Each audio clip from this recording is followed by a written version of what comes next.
और अगली खबर गाजियाबाद से, जहां बीजेपी पार्षद पर फायरिंग, गाड़ी पर फायरिंग कर हमलावर फरार हो गए। हमले में बाल बाल बची बीजेपी महिला पार्षद। नोएडा से गाजियाबाद लौटते वक्त उन पर हमला हुआ है। गाजियाबाद के मधुबन बापूधाम क्षेत्र की ये घटना बताई जा रही है। 2 अज्ञात बाइक सवारों ने वारदात को अंजाम दिया। पुलिस ने घटनास्थल का मुआयना किया है। कुल 4 टीमों का गठन किया गया है।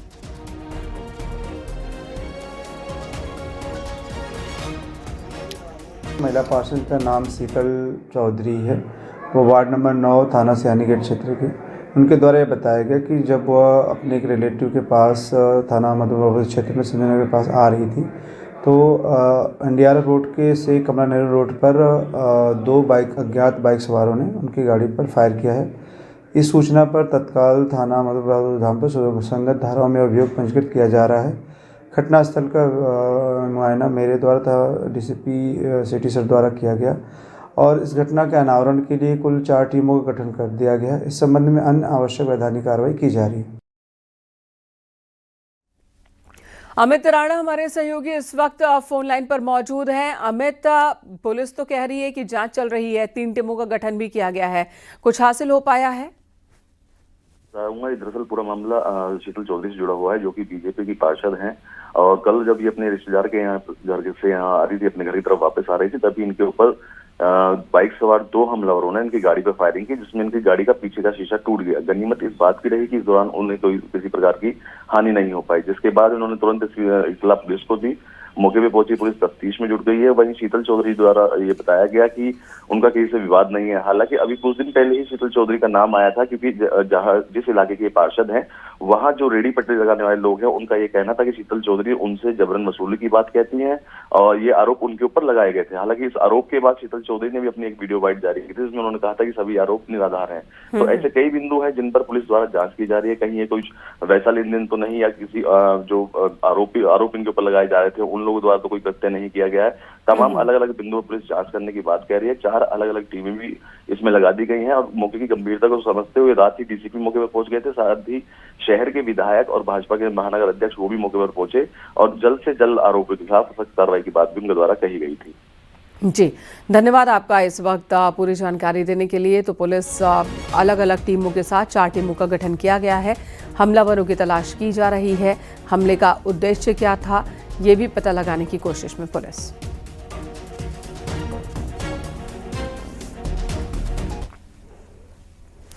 अलीगढ़ में नगर निगम की टीम पर पथराव हुआ। SDM की गाड़ी पर भी पत्थर फेंके गए। सरकारी जमीन से कब्जा हटाने पहुंची थी नगर निगम की टीम। पुलिस को बिना सूचित किए ही नगर निगम की टीम पहुंची।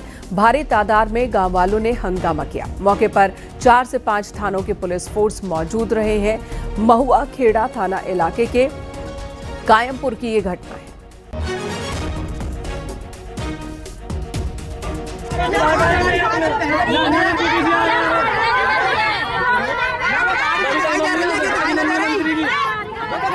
नगर निगम की टीम इसमें इंक्रोचमेंट हटाने के लिए आई थी, जो कि ग्राम सभा की लैंड है, जिसका मैनेजमेंट नगर निगम के द्वारा देखा जाता है। तो उसी पे इंक्रोचमेंट हटाने के लिए आई थी। इंक्रोचमेंट हटाने के बाद जब वो लोग टीम चली गई है, तो यहाँ कुछ लोकल लोग इकट्ठा हो गए हैं और एक और दूसरे SDM साहब की वहाँ से गाड़ी जा रही थी, जिस पर पथराव किया गया है। SDM सर कौन थे, कहाँ के थे? SDM साहब अतरौली के थे। हाँ, वो अपनी किसी व्यक्तिगत कार से कहीं जा रहे थे, तो उन्होंने सोचा कि ये डेमोलिशन की गाड़ी है, तो इसीलिए। मैं इस वक्त जनपद अलीगढ़ के थाना महुआ खेड़ा क्षेत्र में स्थित हूँ। यहाँ पर नगर निगम की एक बड़ी लापरवाही एक और देखने को मिली है। यहाँ पर देर रात नगर निगम की टीम यहाँ पर अतिक्रमण हटाने निकली थी, जिसके चलते यहाँ पर ग्रामीण उग्र हो गए और उन्होंने एक SDM पर हमला कर दिया।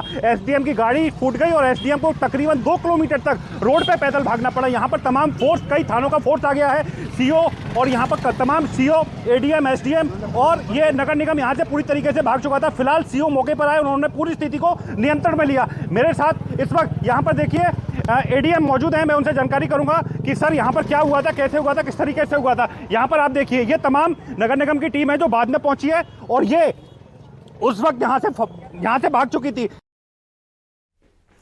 रंजीत सिंह हमारे सहयोगी फोन लाइन पर मौजूद है। रंजीत, पहले तो नगर निगम की लापरवाही की रात के वक्त में बिना पुलिस को जानकारी दिए डेमोलिशन के लिए पहुंचती है और फिर जब गांव वाले उग्र हो गए तो टीम भाग गई। फिलहाल इस मामले में क्या एक्शन लिया जा रहा है और एसडीएम के बारे में बताएं कि उनकी स्थिति कैसी है। उनकी गाड़ी पर पथराव हुआ है, उन्हें खुद दौड़कर अपनी जान बचानी पड़ी लोगों से।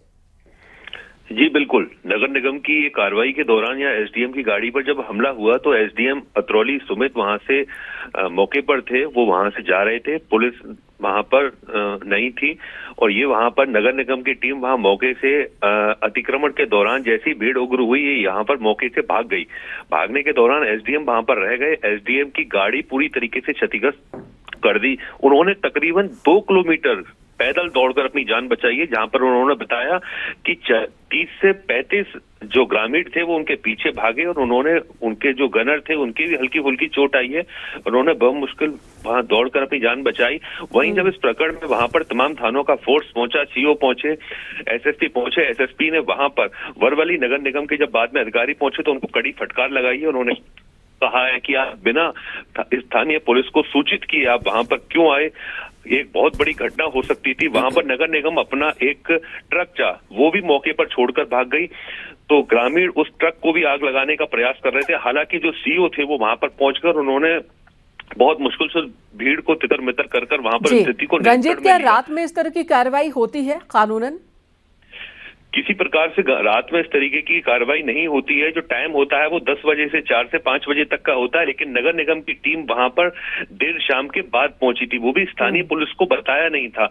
वहां पर जो भीड़ थी, जो ग्रामीण थे, उनका साफ तौर पर कहना था कि ना तो उनको नोटिस दिया गया था, ना उनको पहले सूचित किया गया था। सीधे आए और उनके घर पर उनके जो घर था वो क्षतिग्रस्त कर दिया था। बुलडोजर लेकर पहुंचे थे, वहां पर उनका घर भी पूरी तरीके से तोड़ दिया था। तो ग्रामीणों का साफ तौर पर यह कहना था कि वो यहाँ पर पिछले 60 से 70 साल से रह रहे हैं, ना उनको नोटिस दिया गया। गांव वालों की अपनी बात है, अपने दावे हैं, लेकिन इन सब के बीच नगर निगम की लापरवाही साफ तौर से दिख रही है कि गलत टाइम पे बिना स्थानीय पुलिस को जानकारी दिए नगर निगम की टीम पहुंची थी। तो आखिर ये किसकी बड़ी लापरवाही है? कौन वो अधिकारी है जिसने ये स्थिति होने दी है? उस पर एक्शन होना चाहिए। इधर एसडीएम की गाड़ी फंस गई, एसडीएम खुद फंस गए इस परिस्थिति में, तो इस मामले की भी जांच होनी चाहिए कि आखिर ऐसा क्यों हुआ। धन्यवाद आपका इस वक्त पूरी जानकारी देने के लिए।